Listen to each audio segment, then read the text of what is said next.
Welcome back to the LCS Championship between Team Liquid and 100 Thieves. The score is currently 1-0 with 100 Thieves out in the lead as we dive into Champion Select for game number 2. Team Liquid, surprisingly, I think to some, choosing to stay on red side. So as we talked about, Raz, maybe they feel they've identified the winning factor for 100 Thieves and how to beat it. Yeah, I think all they need to really do, change up that one ban that we were talking about so Closer doesn't get the Viego. And also, I think prioritize, I can respect the idea behind the Ezreal Leona. I think Varus is just such a damn strong pick, and it actually works really well in tandem for what FBI wants to play. So take it away on your 1-2. I think the other thing they can do is, since they're trying to choose red side for counter picks, the blind Camille, I like the call out in game 1, because if they don't have an answer for it, suddenly that becomes a huge problem in the draft. It didn't work. This time I think you can delay Alphari's pick a little bit more. If you want to get a snowball topside strategy, actually give him the counter pick. So right there, you could have taken something else in that last third position and then leave that until you see what somebody's actually going to play, because you had already got the counter pick from the mid lane matchup as well. Getting in. Here we go. Repeat bans, or are we going to see the Viego? I don't expect much to change. Well, the Diana. Well, so I expected them to keep the Diana. I wouldn't be surprised. Of the 3 bans that they threw, I think that was actually, if you're going to target, I was going to say, I was expecting actually the Renekton drop, but we'll see. If Renekton comes through, I think we're getting the run back, the full-on. The full-on salty run back. Give it to me. Well, I will say that Nara is still a good option if you're seeing 100 Thieves pick up the Renekton. Right. Then that's. Mark, you are correct. Varus. They will chuck the Renekton ban and instead Varus. Well, not that right. I said Viego, but will you just blur the V name a little bit? I'm right. Yeah. Hey. It was a misclick. Yeah, yeah. I think you still go Viego. And if you get the 100%. Renekton, yeah, if you see Renekton being picked up by Team Liquid, then you still have Nara available. That's another great someday pick. So, want to see what Team Liquid's response is. Last game, they were Syndra Lee 1-2. The lack of mid lane champion priority is interesting, but that is a nice little wrinkle that they take the Kalista earlier, because it got banned out in the second phase because they took that top lane matchup earlier on. And I very, very rarely see and don't like compositions that have Kalista, but you play away from the Kalista. So I think this is just a change in strategy from Team Liquid to play towards this bot side and help her out. And while I understand it can be a flex, I have a feeling we might be getting that Lee Sin mid paired with possibly a Sejuani or so in the jungle. Yeah, I mean, that was a combination that worked really well for them previously, and with both the Xin and Trundle remaining off the table, I would not be surprised if they went that way. It's a really early Jhin. Yeah, that's what I was gonna say. I assume they're just gonna pick Syndra with it for setup. Yeah, some of the 80 carries that we've seen. Oh, Renekton. Ooh, there it is. Okay, I lost instantly. track of the Renekton. So the Jhin pick, of course, like it's good to pick your 80 carry immediately, knowing that you're going up against the Kalista. A lot of people would rather go towards the Ashe as a pick.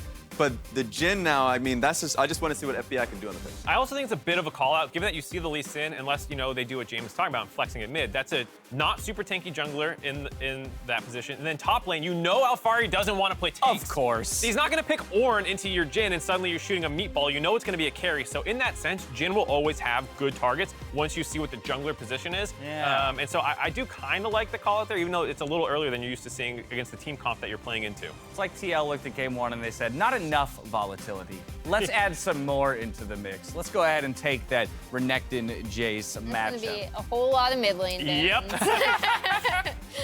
All right, Ryze and prepared. LeBlanc off the table, but this time around it's 100 Thieves removing LeBlanc, so Abba won't be reaching for that. It's interesting because the Syndra isn't banned yet, and you want to play LeBlanc Syndra side, and you're kind of setting up TL to take the Syndra with their 4th pick. So then you imagine it's the next ban coming from 100 Thieves. I would expect. That's why I think that you can hold on to the Lee Sin mid lane for 5th pick. You can actually just hold on to jungle like what you were saying, Dash, just because you've seen how damn good Jensen is on the pick. That does mean you'll have a low DPS composition, so the Jace does help in that regard. Usually going into the full Manamune, Cyrilda's build is a teamfight powerhouse and side lane strong suit, so I think that makes the Lee Sin pick mid more viable. Also works just for getting mid lane counter pick. Even if you keep the Lee Sin in the jungle, at least you then can see what Abadaga's actually going to play. Well, I would love to see. Okay. I knew it was going to be Braum, Yeah, the Leona. The other B. They baited me. Yep. Should have known. I should have known. The Braum gets picked up. We saw Huhi playing a phenomenal Braum yesterday in their best of 5. Really, really high-level defensive play out of that support, keeping FBI alive on that Aphelios time and time again. But this time it's in the hands of Core JJ, so we'll wait to see the response here out of 100 Thieves. Interesting that we're seeing the Shen hover in general. Shen support, right? Yeah, It we'll could be see. It could Shen be. support, or they could flex the Renekton mid as well. Well, with the Orianna pickup, I think we now know where that's going. Yeah. Yeah. I want to see what support you can go. You actually have a pretty large wealth of options going up against the Braum, but I do think more engage is needed from 100 Thieves side. So they'll just probably be picking for comp, even if it's bad into Kalista Braum. I was gonna say there's a degree that you have to be a little careful. I wouldn't want to see like a Nautilus. That would be a little bit too far into like for the comp, be engaged. I think the Alistar is a good medium in that regard, where lane phase isn't as aggressive as some Kalista lanes can be if it's paired up with a Braum. Yeah, still rough in general, but exactly like to the point. If you're ever seeing an engage from a Kalista, that level 6 ulti from Alistar is gonna do a lot of work. There it is. Yeah. So we're playing the side lanes. Not too much of a surprise with the Jace. I'm really excited. I like this TL comp. It's more proactive than what we were seeing in the previous game. While they did have a lot of power picks and agency in their lanes, they didn't move between lanes that easily, and the TF helps that. Yeah, I was gonna say, I think one of the things that 100 Thieves has struggled with all split, and even in the last game, like they're not as strong in playing to sides, right? So if you have a pick like TF, which Jensen is really, really familiar with, you know, TL can play the side lanes with the Jace, with the TF. One thing I'm concerned about, I said at the beginning of the draft when I saw the Kalista that they would be playing towards bot side, because I do not like comps that have Jace carry top side, Kalista carrying the bot side. Expect Team Liquid to go all the way top, and for Tactical to be playing a safe play bot side. It was 100 Thieves who came out on top the first time around. In game number 2, Team Liquid's bringing a little bit more fight, a little bit more firepower out onto the Rift. One more time, we're diving back into the arena for game 2 between Team Liquid and 100 Thieves.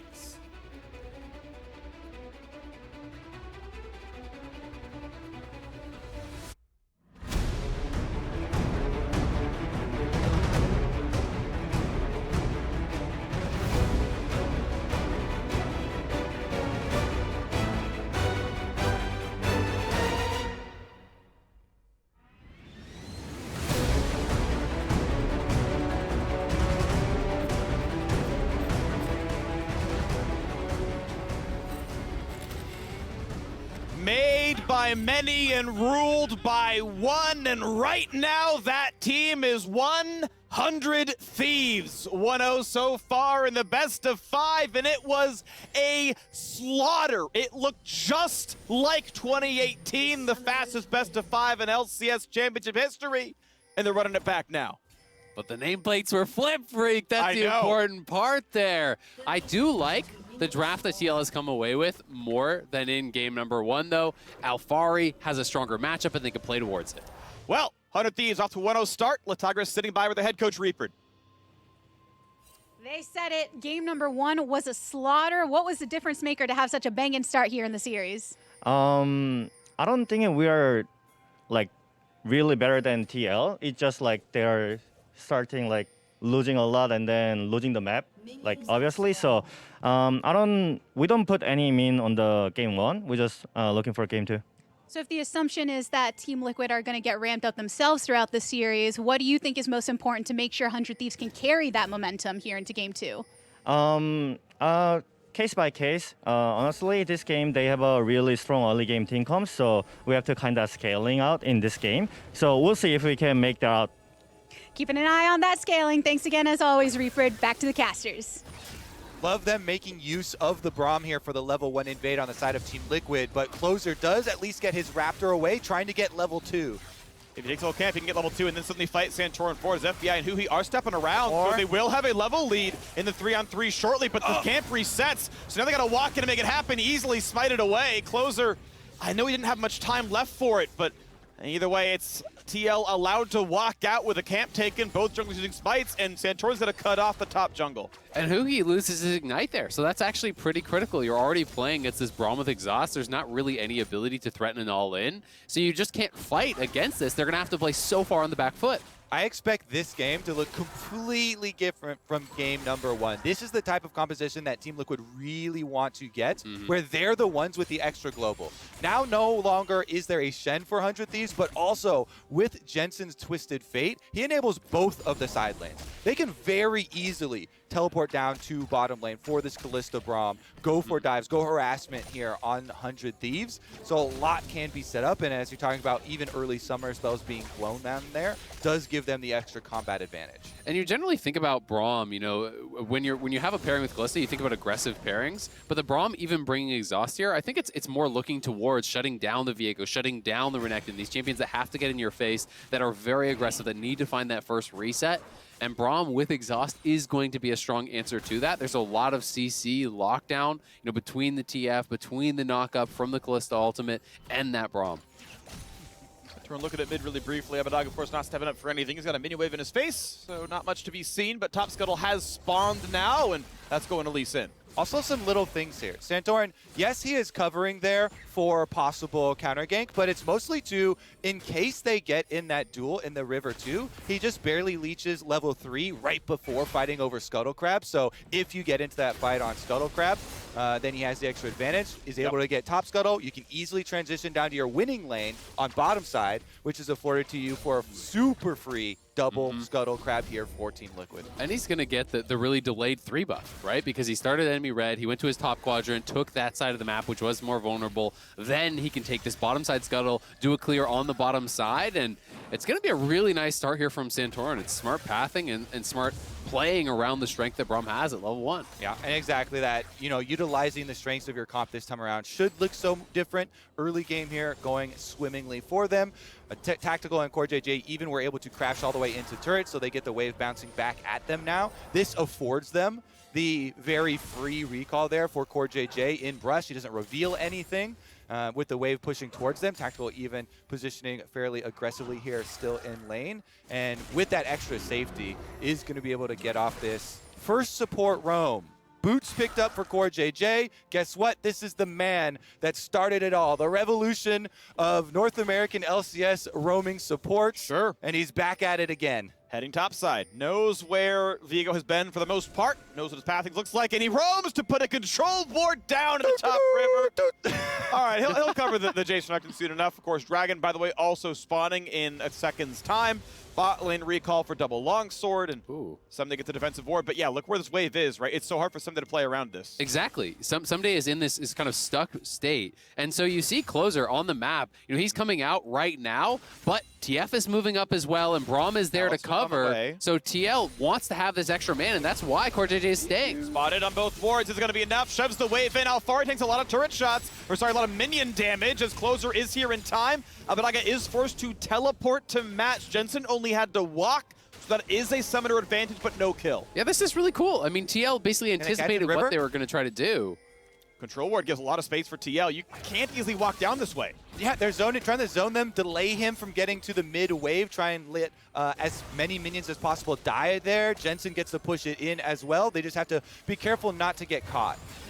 Yeah, it's not going to be any meaningful damage done. They can, you know, clean out those 2 control wards that TL put down to make that path safe as 100 Thieves get, you know, some gold off the table. But there were some mid lane minions denied. It's 5 to 6 in mid. I mean, it's a small thing overall, but I just think that kind of play is so smart. When you have the wave stacking up and then your top laner freezes it, what is the other team going to do? They're going to call up their jungler to break the freeze. So Core JJ has preempted that by being the extra man, bringing up your mid laner. So at worst, it's going to be that one extra guy, and they force out the TP with it. There's a knockback. Alfari trying to buy some space, but where is he going to get the reinforcements from? They're not going to be there. 100 Thieves find first blood in the top lane. And that one, I think, is critical for 100 Thieves, because all of these things that were just stacking up in favor of Team Liquid were about to culminate in the extra global advantage that we've been prefacing for this Twisted Fate all series long. There's no teleport for the Orianna, and so Twisted Fate Ultimate is ready to try and save Santorin if he needs it. He has a ward and he has a flash. He's not going to be killable. There's no reason to chase that one down. Honey Fruit Pop, he says, thanks, I'll pick that one up and heal back up, no problem.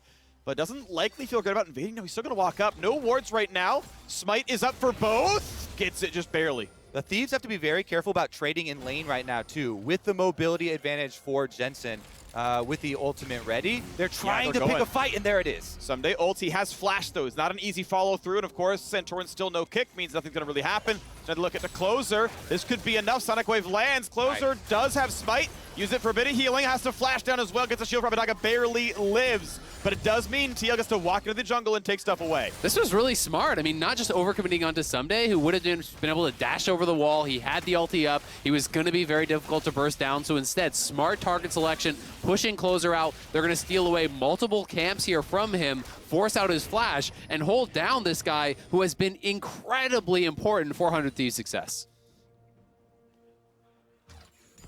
Very, very small lead. Team Liquid, FTX gold advantage, just 100 here. Both junglers had bought early spikes. Shin on one side, Iron Spike Whip on the other. It wasn't like they were pushing on Closer because he hadn't bought or anything. They just said, no, we have the power. Jace is walking down. He's going to be good. We know we have TF ultimate, and it was the right call. It was really impressive because there wasn't anything obvious saying, oh, it's a freebie. You know, both junglers were 5. Both junglers had an item. It was just a very smart play, and now we get to see the objectives start to go TL's way. Keep in mind, game 1 was basically 2 kills and a turret away from a perfect game, and here they are now grabbing early Herald and looking a bit better. And this is exactly why it is scary to play the team that picks both side lanes this offensive in their early matchups, as well as compounding it with a Twisted Fate. It means that you get to control both early game neutrals if you are able to get out those summoners early. And so number 1 here, top side, right after burning the flash from Closer, they immediately get Rift Herald and look to collapse. One plate down in mid, roaming towards top side. Good control. We're going to see what's going on. And in fact, they don't see that it went down there. They don't know 100% for sure. But now Someday, of course, has to walk back and pay his respects. Who he's around, Closer there as well. And they're not going to get anything else done. So Summoners all held, and out they walk. And secondary benefit, Freak, guess what? You had Kalista Braum pushing on bottom side the entire time. So Kalista will retain that dragon control for you. You don't have to use your Rift Herald in an early play. You can transition. Everybody gets their resets. Empowered Rift Herald recall is very, very powerful for junglers in this early stage. So after finishing up red quadrant there for Santorin, you can just move on to the bottom, get the dragon stacking going for your team as well. The mid wave gets to be pushed on down, waiting for the TFL to come back, which is just a couple of seconds. Hoping that TL can answer back in this series. Again, Rift Herald in inventory. You're looking for a turret with only 3 plates left. That means you spend a bit of effort, do 800 damage yourself. Herald does the rest. You get first turret gold. But right now, only seen about 1 plate off each and every lane. So not an easy and obvious target just yet. Yeah, I mean, all the moves towards topside have been answered well by 100 Thieves. They have been covering for their top laner. They were the ones to pull off the successful gank, get the first blood onto Someday. So he is really not behind by any means. As far as total gold, they're going to be just about dead even. Someday probably a little bit up. So going to be feeling good. And it's interesting to see the FBI just rushing the tabbies. It is a very physical damage heavy team on the side of TL, especially expecting Everfrost plus Rapid Fire. Of course, there is magic damage from that, but he has the cleanse to answer the CC, so he's kind of indexing towards the armor to try to deal with a lot of physical damage that's going to be coming out.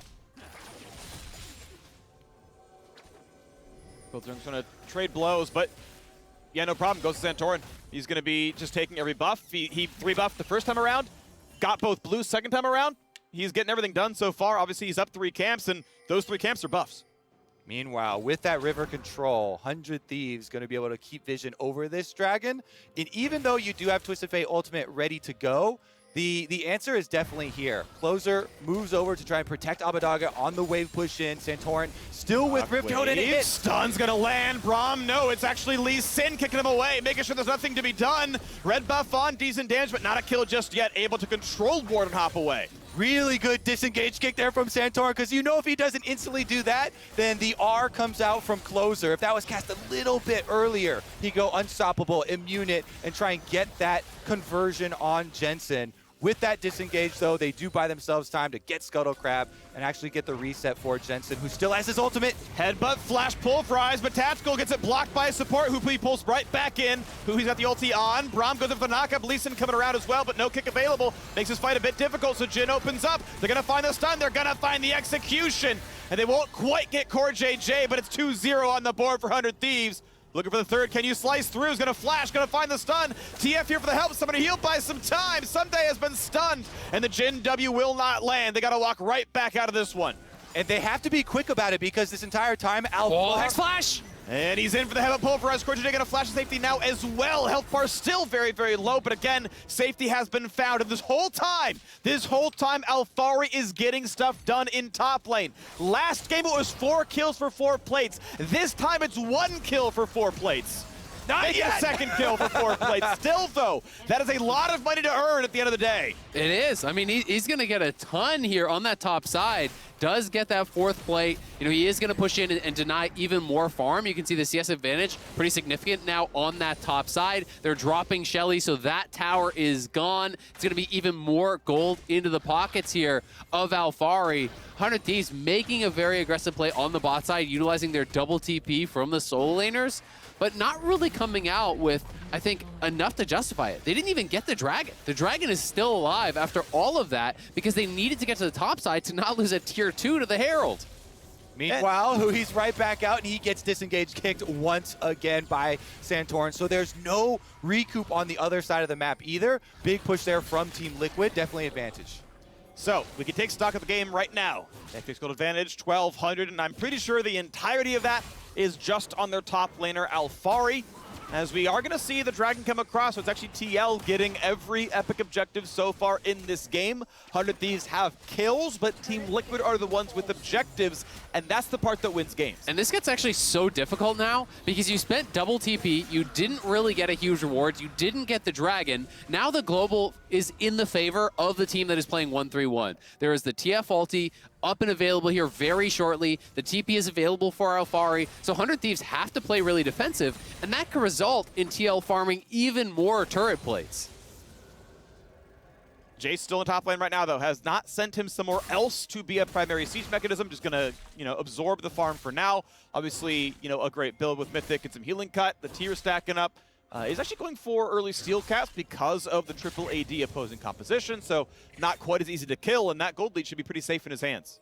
And the 100 Thieves, even with giving up, early first turret here on top side of the map, they still have so much team fighting power to rely on as they start to scale up through this game. They still have the Viego resets, and he's completed the Divine Sunder, so off to the races here. Now he's already starting up for Rift Herald number 2 in an attempt to try and get, some tower pushing advantage back in their favor. And then we'll see the counter punch from 100 Thieves. Put this one to the test. Can they get the flank from Huhi to start this team fight out and actually bring this extra synergy to Brunt? And you just look, there's just no vision on this top side for Alphari. He has this line of wards, that's it. So that is why he is playing so far back. It is very dark up there. Headbutt pull, a lot of damage, going for the execute, and they're gonna get it. Santorin is down 4-0 in kills. Guess what? Huhi does find his play right out of the brush there. Alistar combo over the top, sets up Closer. All you need is 1 point, man, to get somebody chunked for Closer. He immediately executes them. The Viego now getting a kill is going to start to cause some trepidation on the side of Team Liquid because they had already gotten the Rift Herald, so the rewards of getting a pick are that much bigger.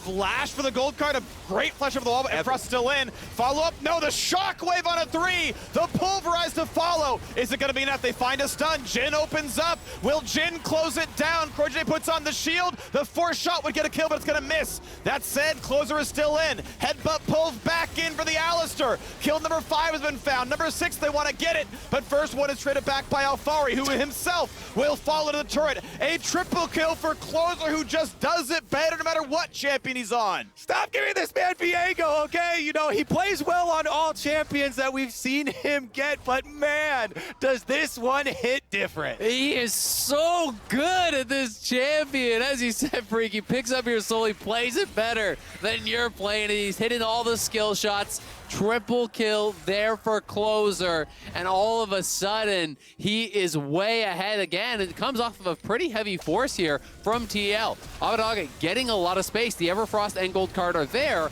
but they have to pile through this area that they had no vision that I was highlighting earlier. I like how Abadaga kept his wits about him, kept his focus on hitting that shockwave to set up for Huhi to buy the time for the rotation over. FBI leads the 4th shot a little bit, that does make Jensen walk backwards so that they can get this conversion. You have Alistar setting up for the Braum jump from closer, using the abilities to close the distance, then instantly execute, pick up the extra kill, and 100 Thieves, just as we set it up for them, are able to use that synergy of the 5-on-5. They get the collapse, pick into Rift Herald mid, into defense on top side, and they surge ahead. Gold in their favor. Looking good. Yeah, I'm curious as well. Who thinks anymore that you can deal with Close Viega? Because so far, very few teams have been able to do so. Team Liquid is in that list. I think there's no shot we see it in another game in the series. I think they're not going to give it over to him again, regardless, win or lose in this game. But it has been such a problem. We thought there was going to be no shot coming into this game. We're going to see it, and you get a back-to-back, baby. Well, let's look at the objectives of the map, because in 1 minute, we're going to have the Ocean Drake spawning. We already know that 100 Thieves were able to pick up several turrets off of their plays. Top lane had a lot of pressure. You talked about the ward control earlier. Second Rift Herald made mid-fall. Bot lane got attacked plenty a little while ago. And now the Dragon score could be tied. Hey, not the early soul that we had last time, but control of the game all the same for 100 Thieves. They begin to set up the bottom side. First, it does belong to Team Liquid, though. They are the ones getting rid of control wards. They're the ones putting Vision down, but you have to expect 100 Thieves fight for it back. That said, Ori and Viego are going top side instead. They do have double TP available, so it is possible, but we'll see if they want to. They were getting blue buff for Abadaga, and they have TP on Someday. He's coming out of base now. TL have Prio in the area, have Vision in the area, but there's so many flank wards that Someday could actually TP to. You look behind TL, they did not cover their flanks at all. There's so many angles that Someday could come from. And that might be it then.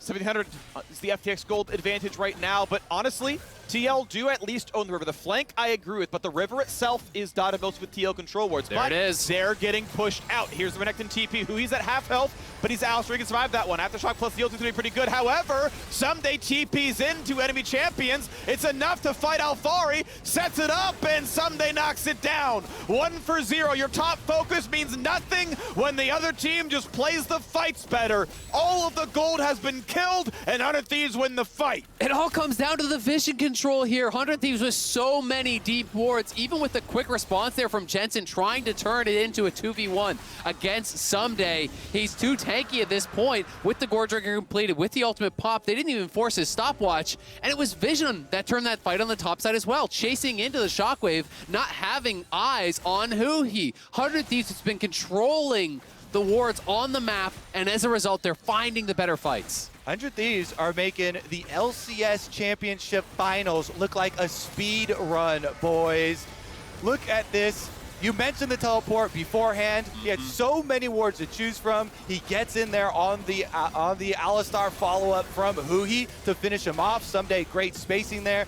Doesn't get hit by the wild card, doesn't get clipped. He just sets it up for the team. They knock it down, they find the pick, and with that, the rewards of the Dragon afterwards. And they're just losing so much control. It's very difficult to play side lanes effectively, even if you win your 1v1 when you don't have vision. And I don't think that Alfari is even winning his 1v1 anymore. You see that the steel caps are done, the Bramble is in. You know, Someday is up in gold, up in farm at this point. Again, they have drafted towards this side lane win condition, and they have been unable to get it to a point where it really has any effect on the game. Like, look at how dark this map is. If we could actually swap to TL's vision, there's just nothing that he can see. Like, how do you push out that bot lane? You got no idea where anyone is.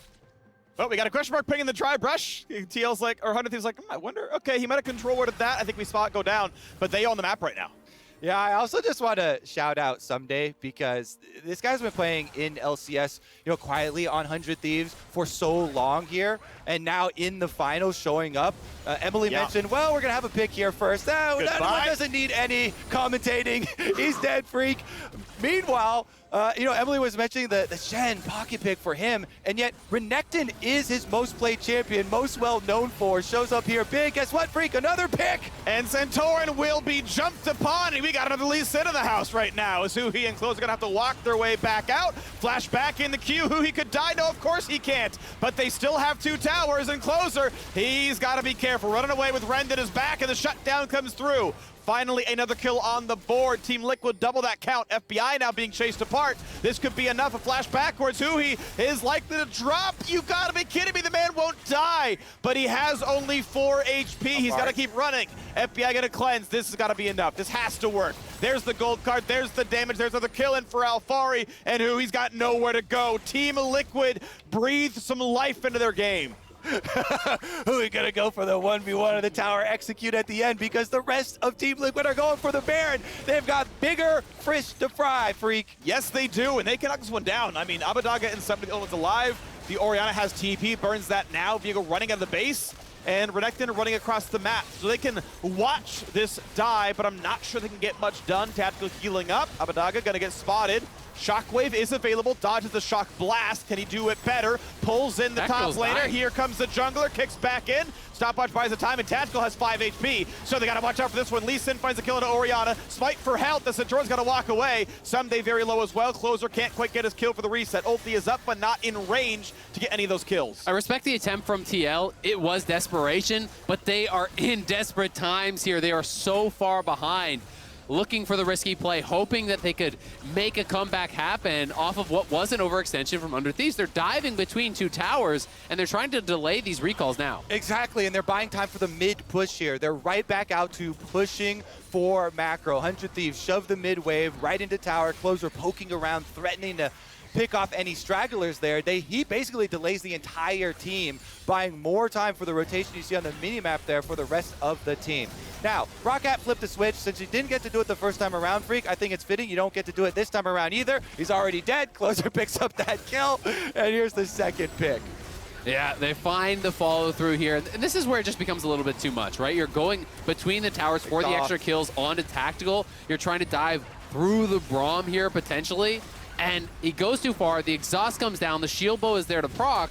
Closer does get taken down here by Alfari with the TP. That's 700 gold in the pockets of the Jace. He got an additional kill later in the play. So 1K plus for Alfari there. And all of a sudden, he's more relevant in the side lane, but the TP flank. Here we go, play to the mid lane. Tactical and CoreJJ, the targets flash up on both, though. The first one comes across, they're gonna pull in the second, but will he still die? Certain's on top of him, Closer on the chase, but they can't get the kill. CoreJJ will be the target. CoreJJ likely to drop, dodging all the shots, and you gotta be kidding, the man's gonna live. Closer can't finish that one off. Huhi dangerously low as well. Somebody takes a shock blast. No casualties in this fight. Closer actually gonna be able to retreat with the rest of the team, and they find their way out. I think FBI, fourth shot, maybe going for Tactical would have been a better coverage and maybe even get the bonus there onto CoreJJ, but Team Liquid do a good job of extracting every member from that and switching over to the Dragon. This is only number 2, so it's not hugely pivotal, but it does mean some decent territory back. I mean, it's great. TP was used there by 100 Thieves. They were looking for the kills into the Dragon or the kills into the Baron. When TL is able to kite that out, is able to survive, they are rewarded with the Dragon, moving closer to a potential soul here in a much later stage of the game, but more importantly, shrinking the gold lead, clawing their way back in. What was looking like it might have been another stomp here for 100 Thieves. They do have the Muramana conversion here for Alfari, so the Shock Blast will be definitely hitting hard if they're able to get some poke off before these fights. If you're able to spread the map a little bit and use the Twisted Fate ultimate there for Team Liquid, they definitely still have a way in. They definitely still can play to their strengths and don't have to get into that straight up front to back brawl with 100 Thieves where the resets from Viego are going to be so terrifying. 10-4, 1,300 gold lead. To be fair, you could almost double that in your mind. Keep in mind the fact that Jensen has about 800 free gold through his passive. So in terms of earned gold, it's more like 2,100. But the items in inventory are not going to lie to you. That is what they still own. Rapid Fire Cannon, of course, is done. Stopwatch broken. Jensen could be a reasonable target. Red buff attempt coming across. Centauran forced one away from his own jungle. Going to hold the Q. Nope, jump away. And that will be shock blasted. Oh, yeah. Alfari got it. Alfari. Take those. Red buff stolen. Yeah, Closer wearing his own red buff. So nicely done. Alfari, still maybe the difference maker in this game. He got the pressure, and he's the one getting the kills in the team fights. And this is buying some time for Jensen. Full push in on that bottom side, will crash the wave on the tier 2. Now he's back reset on the map. Someday will show bot, and he has no teleport. So this means 100 Thieves time on the map is done for now until they are back together, because you have to watch out for Jensen and the plays he's going to be looking for.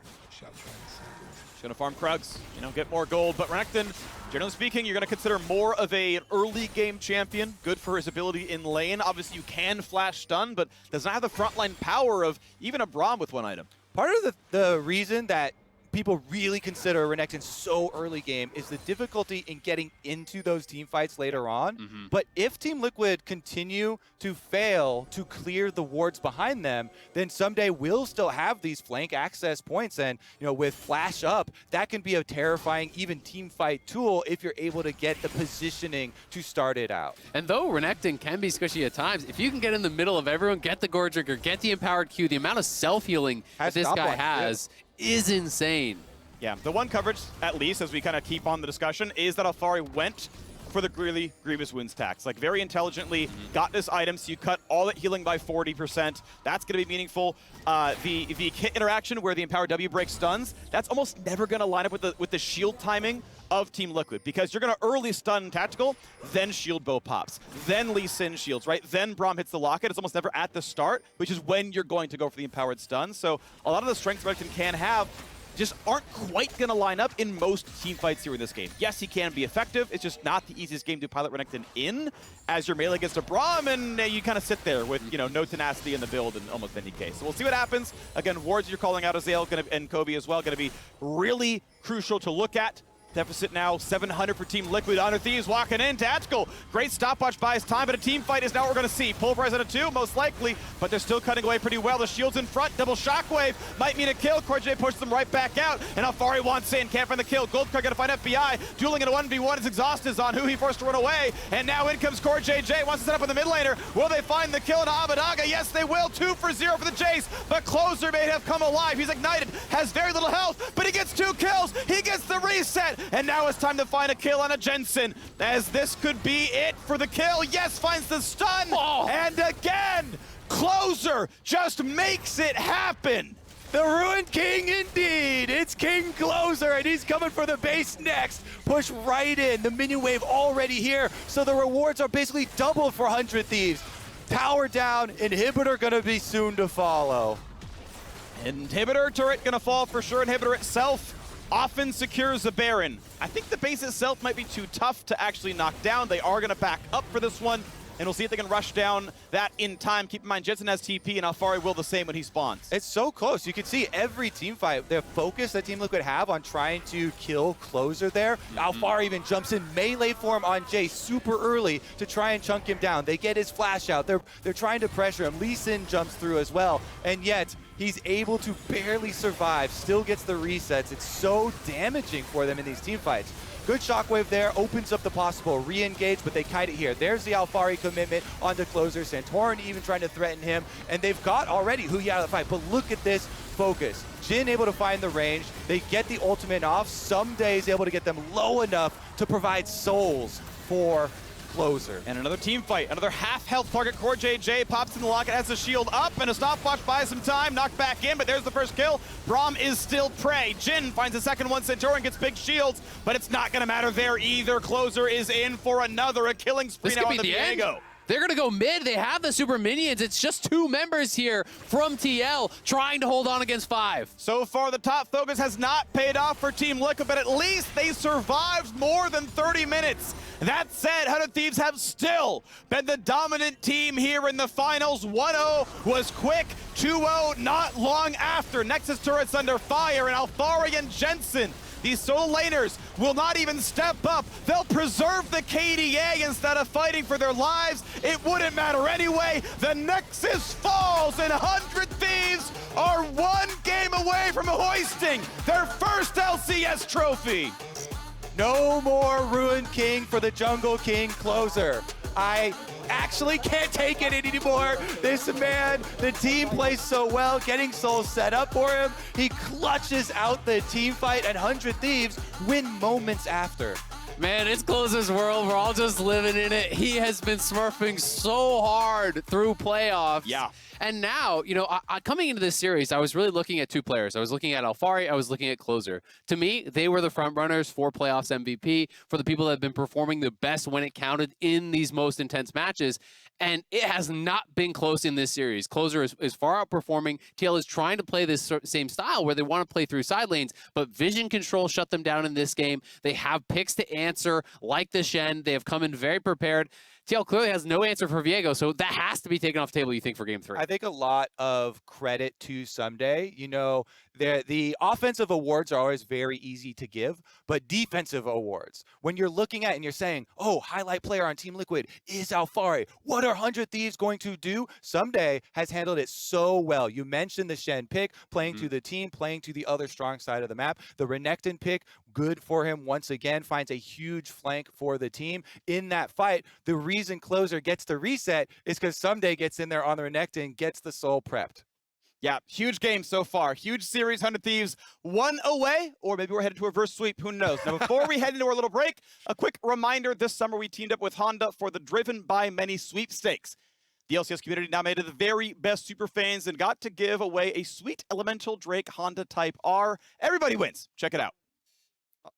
Hello, everyone. Now, earlier this month, we announced that we're teaming up with Honda to give one lucky LCS superfan the Honda Civic Type R Infernal Drake.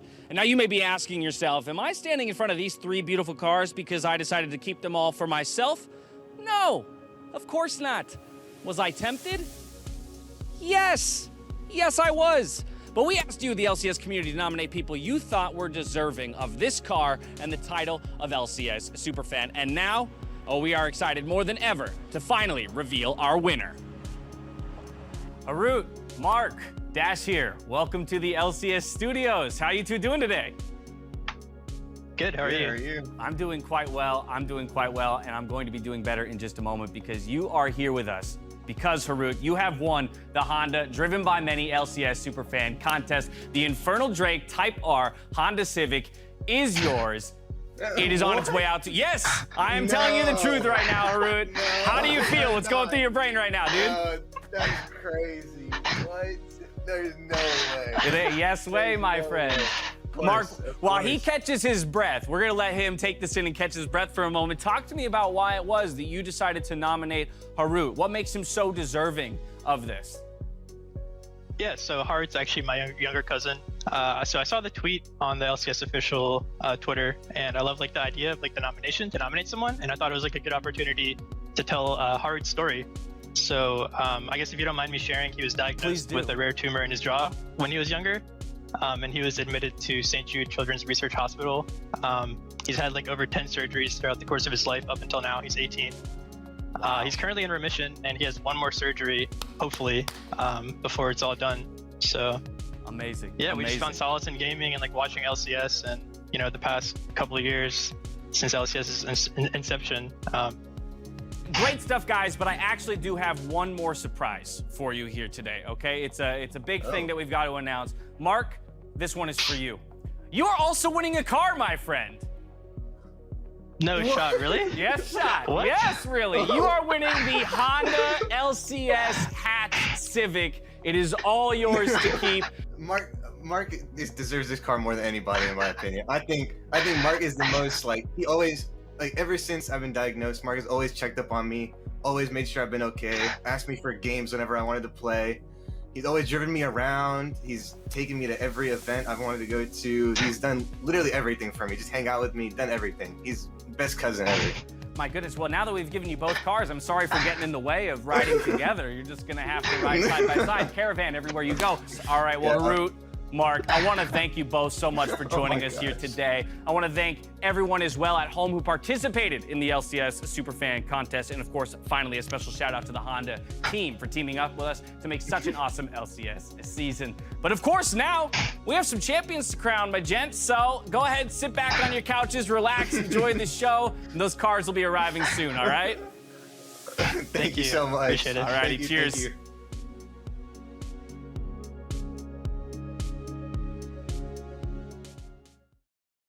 It all comes down to this one last dragon fight to call the whole game.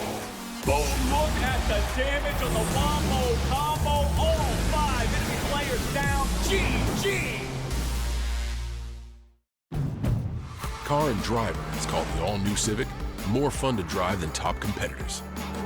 More power and sharper handling than its rivals. The all-new Honda Civic.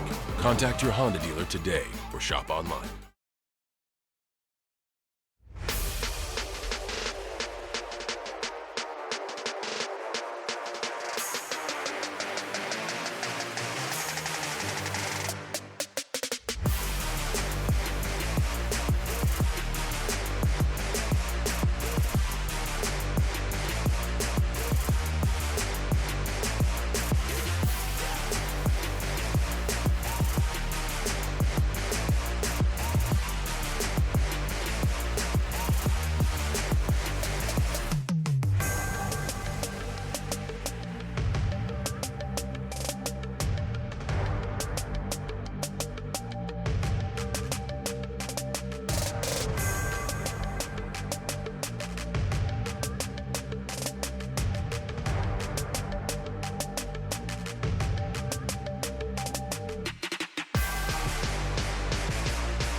stop, won't stop till we on top. Quit, I think not. Coming hot for the #1 spot, yeah. No key, got the game on lock, ayy. Big threes when I take my shot, ayy. On the rise and we ain't gon' drop. On the grind, it's our time, just watch. If you want it, you can get it. Life gets hard, but don't you let it get you down. Go get the crown because our time is now. Ayy, we gotta get it. Gotta get up, gotta go, we gotta get it. Ayy, they won't forget us. Made it happen and we all became legends. We gotta get it, gotta get it. Welcome back to the LCS Championship, delivered by Grubhub. A reminder that with the Grubhub guarantee, you will get the lowest price and on-time delivery. 100 Thieves, though, taking that to heart to deliver this series in a hurry right now, 2-0. Did they get the third car? Staring down the barrel.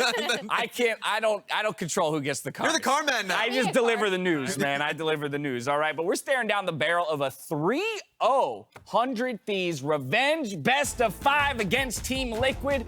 We saw a change in game plan between games 1 and 2, Mark, with more agency, more aggressive tools at their disposal, and yet 100 Thieves still takes it. 100 Thieves is absolutely blowing my expectations out of the water. On that graphic, you know, everyone was predicting TLSI for just crumbs and pastry, if I'm not mistaken. Yep. Hats off to those guys right now, because everyone else looked like a damn fool. And one thing I want to bring up, obviously, we're going to talk about Closer. We're going to talk about the Viego because he's popping off. But Kuhi has been insane in this series and is now on the cusp of potentially winning another LCS title in a different role. Straight up an Alistar God, right? That progression that he's had, going into the support role, learning that, and now becoming, right now, the best support in the LCS is such a change, and he's one game away from being able to pick up another championship. So every player on this roster, you can talk about their story and how they got here. And it's insane that it's happening this quickly. Yeah, I mean, you talk about everyone's story. Abadaga never getting a championship in the LEC, coming to North America, being able to get it potentially in your first split. You want to talk about how taking down Perks and Jensen on the way there, possibly? Yeah, wow. It's an insane story to come around and assist this organization on their chase for their first championship, to be one game away already this early into the series. I was ready for a long day. Yeah, same. I was like 5 games, you know. I mean, who knows, right? It's not over yet. True. TL can always come back, and we know that a number of the players on the Team Liquid squad, Santorin is one of the names that jumps to my mind as somebody who has the mental fortitude and has demonstrated it to us time and time again to maybe come back in it all. But this 100 Thieves squad is looking scary, and I think this is where I'll return to that point you made, Emily, where we have to talk about, yes, Huhi's performance on the Alistair, but the Viego pick of all things right now. Take it away. Yes, who's going to jail now? Send it up. Go to blue side, ban it, or go to blue side and first pick it, or change your bans. Like, they got to do something, because closer cannot get Viego again. Yeah, but the stakes are ratcheting up here, Mark. I mean, you have to imagine on both sides, right? While I imagine 100 Thieves are feeling good right now in the 2-0 position, the ever-growing, what's the word I'm looking for? Pressure of having to actually close it out here against Team Liquid, wrap it up in a neat little bow and take that title, all while Team Liquid is now starting to feel the pressure of, wait, we already took these guys down once in playoffs. Yeah. We were the team that was ramping through the upper bracket and the one that everyone considers a favorite in this best of 5, and now we are on the verge of going home winless. It's crazy, and it feels like at least the 100 Thieves players, and I'm remembering like FBI, Huhi, Closer, they're no strangers to pressure. When they were on that Golden Guardians roster, it felt like they were just that one game away of taking TSM down and traveling the distance. Right? Look at that. I was about to say. Go. So that's doable. We talked about in the pre-show about how the fastest LCS final of all time was Team Liquid versus 100 Thieves 2018 spring.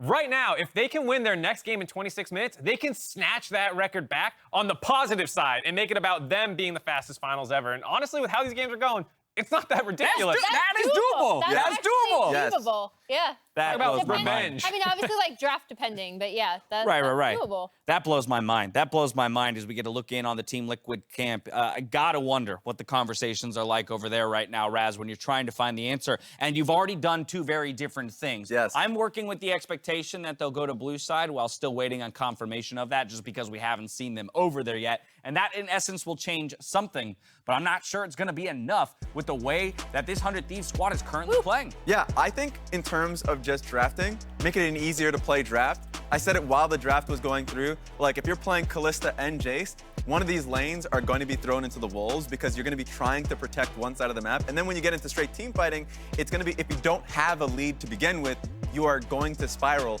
So, like, that's something that they're thinking about. I know we already said Viego multiple times, but it seems like 100 Thieves are dead set on what their identity is, and they're nailing it. Team Liquid's got to change things up. And I'm glad you brought that up, because in this composition, we saw Core go top early, right? And we know why that is. You want to get Alfari ahead, especially since Someday is on the Renekton, which is a huge power pick for them. But you are naturally swapping away from priority that Kalista gives you on the bot side of the map by sending him up there, right? So if you have a draft like this, it's just really difficult to balance all of these moving parts, and they weren't set up correctly to take advantage of side lanes, either because the waves aren't in position because, 100 Thieves is killing them and snowballing their lead, or they just did not have time to set up because they have no vision. As Team Liquid makes their way back to the stage, Mark, I can confirm that they will officially be going to blue side for this 3rd game in series point. Yeah, I'm glad to hear it. I think there are a lot of things that they can change up. We talked about the Viego, but also the bans. The Varus ban was hella random to me. I did not really, yes, that's a problem because FBI is a problem, but did the pick enable the game to become radically different? I didn't really think so. So I think, we talk about getting rid of the Viego. I think there's some of these adaptations in the first couple bans as well that they can look at. And one thing I saw from Team Liquid in these playoffs is the fact that they can play a more scrappy game, right? That they can actually match that energy of a 100 Thieves or an Evil Geniuses when they're making their journey to the finals. They need to be able to do that because 100 Thieves are just ending games earlier than, Alfari in the top lane being like, okay, I can be a split pushing menace. I'm trading really well. I got full turret plays top on Jace, but it's not mattering because my bot side is being decimated. So they need to match that. 100 Thieves are just stomping them. And I agree. The level of aggression out of 100 Thieves is such a great thing to see because they were a little slow closing games during the regular season, and they're not super clean. Like, they made some mistakes winning this game, but that's how the meta is right now. You can stumble a little bit on your way to the finish line and still blow people out of the water. It's exactly what happened this game, and I love to see it. You know what this reminds me of? Lock-in tournament. Yeah. This was like the identity that 100 Thieves wanted it to come in with, was diving early, like constantly when they have a lead, continue to pressure the enemy team. And it feels like they only refined that as the year went on. Well, they've absolutely fulfilled that identity at just the right moment, peaking here in this best of 5. The postseason has delivered on so many levels, and we've had epic series time and time again. The one letdown of this LCS championship is that we can't be celebrating these games with the fans in person. But we hope to be reunited soon, and we are already making plans for next year's midseason showdown, which will be held in Houston at NRG Stadium. We know fans have been waiting a long time for an event in Texas, and we're just as excited to be joining you there. If you are interested in learning more, check out visitlcs.com. In the meantime, we have this final to complete, so we'll meet you right here after the break for game number 3.